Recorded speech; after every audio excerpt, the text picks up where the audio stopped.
आपके सामने कुछ महत्वपूर्ण बातें रखना चाह रहा हूँ। तो पॉइंट नंबर 1 कि अगर आप कल तक स्वस्थ थे और सडनली आपको फीवर आता है तो आप मान लीजिए कि ये फीवर वायरल है, चाहे वो सादा वायरल हो जिसे हम फ्लू बोलते हैं या फिर वो कोरोना है। सबसे पहले उस व्यक्ति को अपने फैमिली में तुरंत आइसोलेट होना है और बाकी सबको मास्क पहनने चाहिए। पॉइंट नंबर 2, अगर आप सडनली बीमार पड़ते हो और आपको फीवर होता है, आपको फर्स्ट या सेकेंड डे आपको अपने आप CBC, मलेरिया, डेंगू, विडाल ये टेस्ट नहीं कराने। कि आप कैसे पहचानें कि आपकी बीमारी जो 3 या 4 दिन के बाद धीमी पड़ रही है या अभी भी आपकी बीमारी अंदर ही अंदर चल रही है और क्या आप कोविड निमोनिया के शिकार हो सकते हैं। देखने में ये आ रहा है कि हिस्ट्री जो पेशेंट की मिल रही है कि मेरे को 8 या 10 दिन पहले बुखार आया था, बुखार 3 या 4 दिन के बाद ख़त्म हो गया, उसके बाद में 3 या 4 दिन ठीक था और सडनली कल से मेरे ऑक्सीजन लेवल्स कम हो रहे हैं और मेरे को सांस नहीं आ रही। देखिए, इसमें ऐसा बहुत रेयर है कि आपको सडनली एक ही दिन में ओवरनाइट एकदम से निमोनिया डेवलप हो जाए और ऑक्सीजन लेवल्स कम हो जाएं। होता क्या है कि फीवर उतरने के बाद भी, बुखार ख़त्म होने के बाद भी उसके बाद वाले 4 या 5 दिन में कुछ ऐसे लक्षण हैं जो हमारी बॉडी में चलते हैं, जिन्हें हम वार्निंग साइंस बोल रहे हैं, जो हमारे निगलेक्ट हो रहे हैं, जिन पे हम ध्यान नहीं दे पा रहे हैं।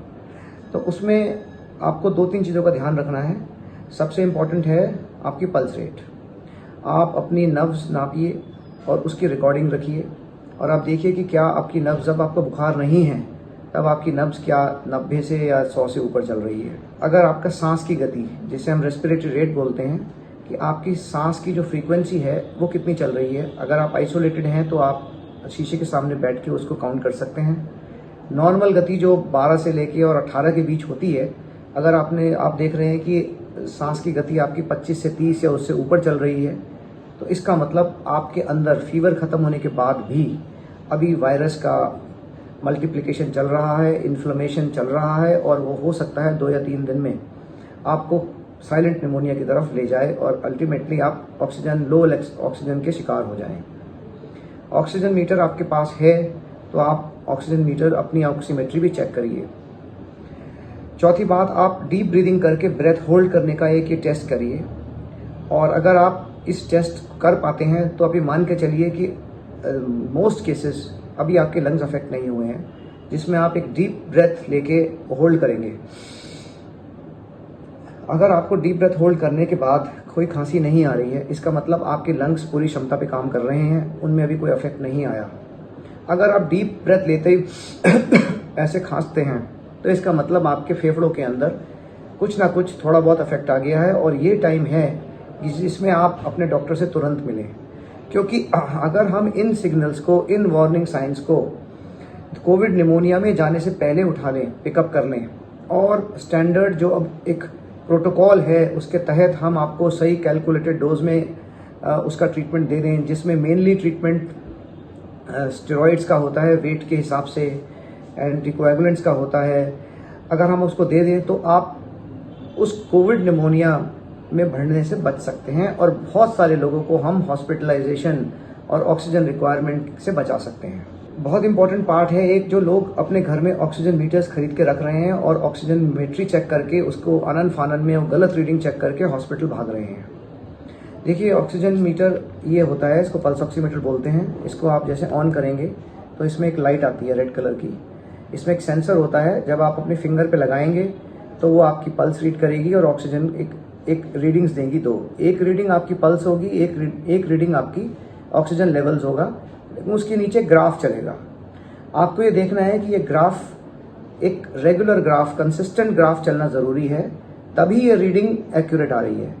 अगर ये ग्राफ ऊपर नीचे टेढ़ा मेढ़ा आ रहा है और आपकी रीडिंग्स सडनली 80, सडनली 90 आ रही हैं, तो इसका मतलब ये रीडिंग सही नहीं है।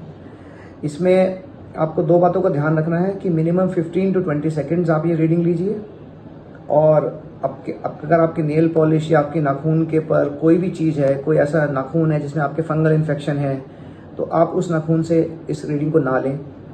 अगर आपके हाथ बहुत ठंडे हैं तो आप हाथ को गर्म करके लीजिए, अगर बहुत ऑयली ग्रीसी हैं आप वॉश करके लीजिए और इसका एक चार्ट बनाइए।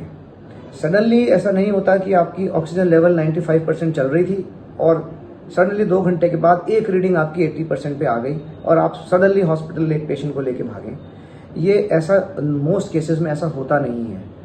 तो करेक्ट इसका रीडिंग करना बहुत ज़रूरी है। तो पल्स रेट, टेम्परेचर, सांस की गति और ऑक्सीजन लेवल्स, ये 4 आप फीवर उतरने के बाद भी कम से कम 7 डेज तक नोट करिए। अगर ये सारी चीज़ें सामान्य हैं तो most likely in most of the cases आपको कोविड की कॉम्प्लिकेशन नहीं हो रही। अगर इनमें से कोई भी चीज़ आपकी बढ़ रही है और आपको अगर फीवर उतर भी गया है तो आपको अपने डॉक्टर से संपर्क करना है। कौन सा टेस्ट, CRP हो, डी डाइमर हो, IL-6 हो, चेस्ट CT हो, ये आपके डॉक्टर को डिसाइड करना है कि कब होना है, क्योंकि इसकी करेक्ट टाइमिंग ही इस टेस्ट के रिजल्ट सही देती है और उसी समय फिर करेक्ट ट्रीटमेंट भी हो सकता है। जल्दी टेस्ट कराने से बीमारी जो है वो छिपी रहती है और लेट टेस्ट कराने से ऑलरेडी डैमेज हो गया होता है। बहुत इंपॉर्टेंट बात है कि वैक्सीनेशन शुरू हो रही है सभी के लिए अबव 18। तो मेरी सबसे प्रार्थना है, विनती है कि किसी भी गलत इन्फॉर्मेशन पे ना जाइए। Vaccine is absolutely safe. पूरी वर्ल्ड में वैक्सीन लग रही हैं, कॉम्प्लिकेशन ना के बराबर हैं। कोई भी व्यक्ति हो, चाहे वो डायबिटिक हो, चाहे वो किडनी पेशेंट हो, चाहे वो हाइपरटेंशन हो, वो रजिस्ट्रेशन कराएं और जब आपका नंबर आए आप वैक्सीनेशन लगाइए, क्योंकि जब तक आप वैक्सीनेट नहीं होंगे कोरोना वायरस इस महामारी से एकदम बचना आपके लिए संभव नहीं है और ये बार बार वेव्स आती रहेंगी। मैं आशा करता हूं कि आपको इसमें से 1-2 चीज़ों में सुन के कुछ शायद फ़ायदा नज़र आए, तो आपको लाभ आए और आप पैनिक ना करें और इन लक्षण को ज़रूर देखें और धैर्य से काम लें। थैंक यू, नमस्कार, जय हिंद।